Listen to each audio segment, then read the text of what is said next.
Très tendance en France. Ils sont des milliers chaque année à partir randonner sans manger ou presque dans une dizaine de centres qui affichent complet toute l'année. Ce sont généralement des urbains happés par une vie trop stressante et qui n'aspirent qu'à se ressourcer en se mettant à l'épreuve. Reportage dans la Drôme, Stéphanie Pérez et Marc Félix.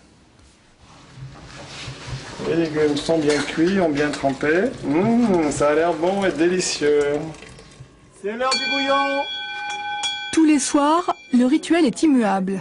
À 19 h, bouillon de légumes pour tout le monde. Il y a quelques légumes oubliés.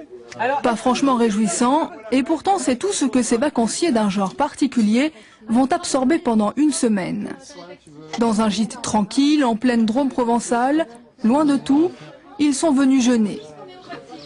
Des ingénieurs, des médecins, un policier, une chef d'entreprise, venus avec le même objectif, faire une pause dans une vie à 100 à l'heure. Avant tout, c'est un besoin de se ressourcer, de s'écarter un peu d'une vie très formatée, en même temps où on a toujours l'impression de courir après et tout, et de jamais rien maîtriser.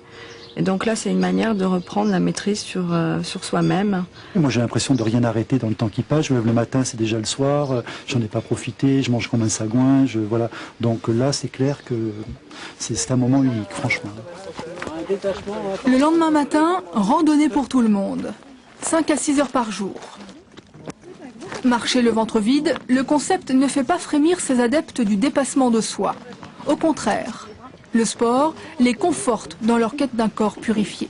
On va davantage attaquer les graisses qu'attaquer les muscles du moment qu'on fait l'exercice physique. Et c'est pas trop dur quand on a le ventre vide?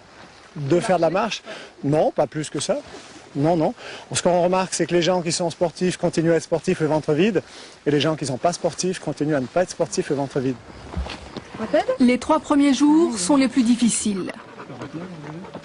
L'abstinence alimentaire force l'organisme à puiser en lui-même son énergie. Et en plus, ce jour-là, il fait plus de 35 degrés. Les montées sont pénibles. C'est vrai que je me sens pas super dynamique aujourd'hui. Moins qu'hier en fait, mais bon. Mais vous regrettez pas? Ah non, ça je regrette pas, non.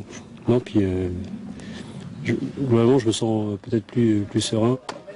Unanimement, ils vantent un bien-être retrouvé chaque jour un peu plus. Même si la nourriture reste un sujet lancinant. Non, ça y est, j'ai faim. Tiramisu aux fraises ou aux framboises aussi, c'est vachement bon. On retrouve imaginairement tous les parfums, etc. qu'avant, on mangeait une pizza et puis voilà, basta. Le centre affiche complet pour la saison. Coût de la semaine, 600 €. Payer pour réapprendre le vide, c'est tout le paradoxe de l'Occident moderne et d'un siècle d'abondance. À consommer cependant avec modération, selon les nutritionnistes, le jeûne ne doit être utilisé ni pour maigrir, ni pour tenter de guérir des maladies graves.